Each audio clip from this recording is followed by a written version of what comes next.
ہدایت ہمیشہ ہادی کی محتاج ہے۔ جب ہادی ہی نہ ہو، بندہ یہ عقیدہ وضع کر لے کہ ہدایت کرے گا تو صرف اللہ ہی کرے گا، اگر صرف اللہ ہی ہدایت کرتا کی تھی، لیکن پھر اتنے 1,24,000 انبیاء کو دنیا میں بھیجنے کی ضرورت کیا تھی؟ ان انبیاء کا آنا، پھر انبیاء کے بعد ائمہ اہل بیت علیہ السلام کا آنا اس بات کی دلیل ہے اللہ بھی اسی کی ہدایت کو قبول کرتا ہے جو ہادی اور مہدی کا وفادار ہوتا ہے۔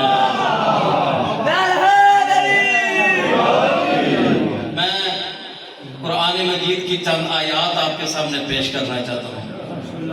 جیسا کہ آپ کے علم میں ہے کہ جب بھی گفتگو کی ہے، میری کوشش یہ ہوتی ہے کہ قرآن سے استدلال کیا جائے، کیونکہ قرآن ایک مکمل ضابطہ اخلاق ہے۔ لا رطب ولا یابس الا فی کتاب مبین۔ دنیا کا کوئی خشک و تر ایسا نہیں جس کا ذکر قرآن میں موجود نہ ہو، اور یہ قرآن قلب مصطفیٰ پہ نازل ہوا ہے۔ جب قرآن میں سب کچھ موجود ہے تو پھر ذرا سوچ کے بتانا کہ جس ذات پر قرآن اترا ہے اس کا علم کتنا ہوگا، اس کا مقام کیا ہوگا۔ سورہ شورى میں ارشاد رب العزت ہوتا ہے اِنَّكَ لَتَهْدِي إِلَىٰ صِرَاطٍ مُسْتَقِيمٍ، اے میرے حبیب تو ہمیشہ لوگوں کو صراط مستقیم کی طرف ہدایت کرتا ہے۔ اب گزارش یہ ہے کہ قرآن مجید کی ہر آیت کا ایک ظاہر ہوتا ہے اور 70 اس کا باطن ہوتا ہے۔ اصل بات یہ ہے کہ لوگوں نے ایک آیت پڑھ لی، یاد کر لی، لوگوں کے سامنے پڑھ لی اور زمانے میں فتنہ برپا ہو گیا۔ تو جب فتنے برپا ہوں تو پھر یہ نہیں دیکھا جاتا کہ مال و دولت والا کون ہے، پھر یہ دیکھا جاتا ہے کہ حق کیا ہے۔ اصل حق کی پہچان اگر کرنی ہے تو آپ کے پاس قرآن موجود ہے۔ پہلی آیت میں نے آپ کے سامنے پڑھی کہ اِنَّكَ لَتَهْدِي إِلَىٰ صِرَاطٍ مُسْتَقِيمٍ، اے میرے حبیب تو صراط مستقیم کی طرف ہدایت کرنے والا ہے۔ اب دوسری آیت پڑھنے لگا ہوں سورہ انبیاء سے، آیت کا نمبر ہے 73۔ ارشاد رب العزت ہوتا ہے وَجَعَلْنَهُمْ آئمۃ یہدون بِأَمْرِنَا، وہ لوگ جن کو ہم نے امام بنایا ہے وہ اللہ کے امر کے مطابق ہدایت کرتے ہیں۔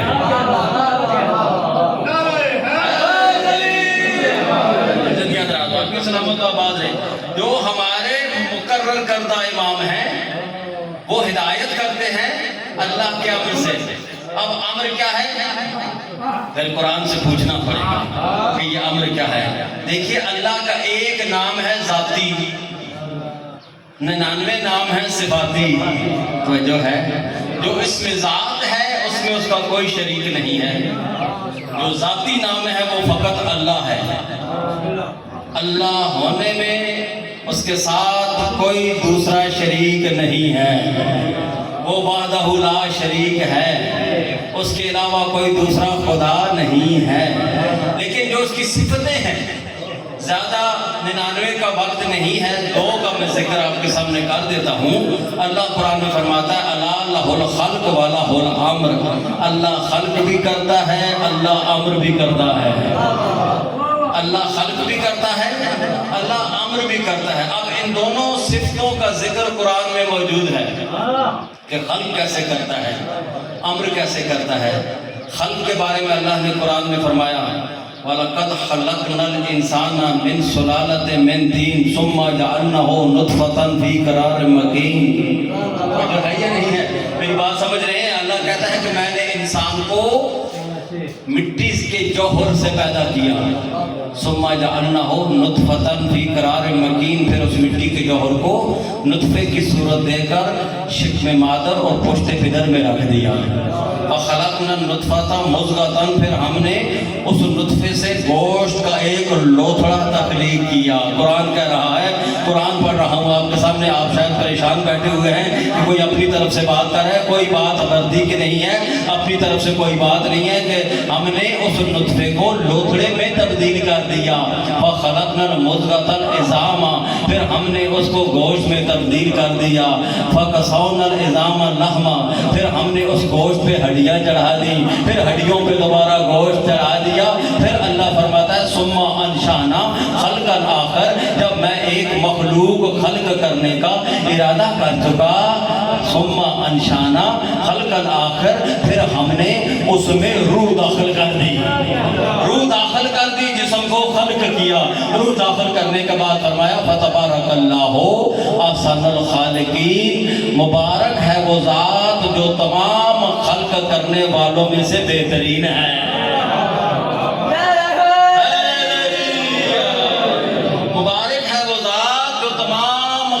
करने वालों में से बेहतरीन है। अब ये दर्जा बदर्जा खल्क करना, इसकी सिफत के मौसूफ को खालिक कहते हैं। यानी अल्लाह खालिक है, ये उसने खल्क का तरीका बताया है कि मैं ऐसे चीज़ों को, इंसानों को खल्क करता हूँ। और एक और मकाम पर फरमाया कि मैंने ज़मीन और आसमान को 6 दिनों में खल्क किया। ये भी कुरान की आयत मौजूद है, ये कुरान की आयत है। अब जरा अम्र की तारीफ पूछते हैं, अम्र क्या है? अम्र क्या है? अल्लाह कहता है खल्क भी मैं करता हूँ, अम्र भी मैं करता हूँ। अब अम्र क्या है? अल्लाह ने कुरान में फरमाया इन्नमा अम्रुहु इज़ा इरादा शैअन अन यक़ूल लहू कुन फयकून। कर रहे हैं साहबानिया नहीं, अल्लाह फरमाता है कि जब मैं किसी चीज़ के होने का इरादा करता हूँ तो कहता हूँ कुन हो जाओ, फयकून हो जाता है। जो फौरन हो जाए उसे अम्र कहते हैं। अब अल्लाह ने डॉक्टर साहब अपना नाम कुरान में खालिक तो बताया है, लेकिन आमर नहीं बताया। फरमाया खल्क भी मैं करता हूँ, अम्र भी मैं करता हूँ। खल्क से वो खालिक है, अम्र से आमर क्यों नहीं? जो है ये नहीं है।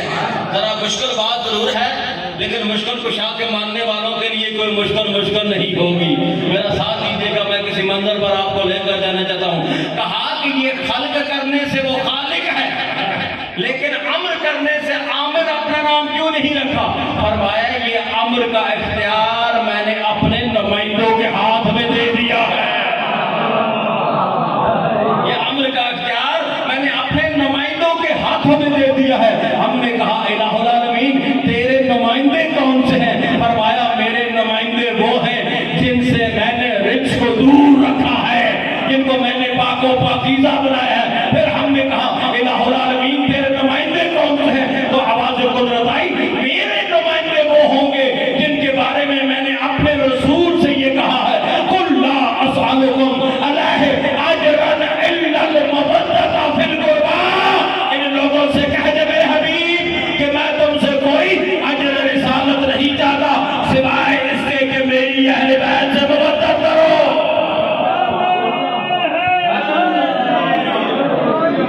जो है ये नहीं, सिवाय इसके मैं तुमसे कोई अजर रिसालत नहीं मांगता, मगर ये कि अहले बैत से मवद्दत करो। अब मवद्दत अहले बैत अजर रिसालत है। अच्छा, जो बंदा ये अकीदा रखता है कि मोहम्मद उस हस्ती को कहते हैं जो होने को होने से पहले जानता है, जो है ये नहीं है, गौर नहीं फरमाया आपने, जो होने को होने से पहले जानता है। और ये विलायत एक तकवीनी रखने वाली हस्तियां हैं। अब विलायत तकवीनी पता है किसे कहते हैं? इल्म माकान, इल्म मा यकून, जो कुछ हो चुका वो भी जानते हैं, क़यामत तक जो कुछ होने वाला है वो भी जानते हैं।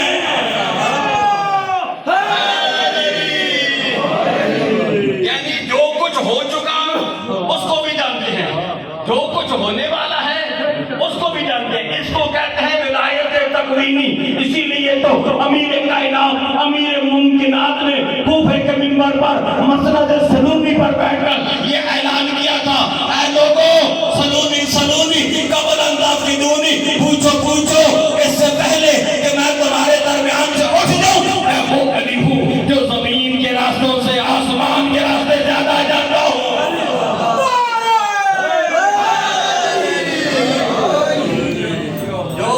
میں وہ علی ہوں جو آسمان کے راستے بے در جاتا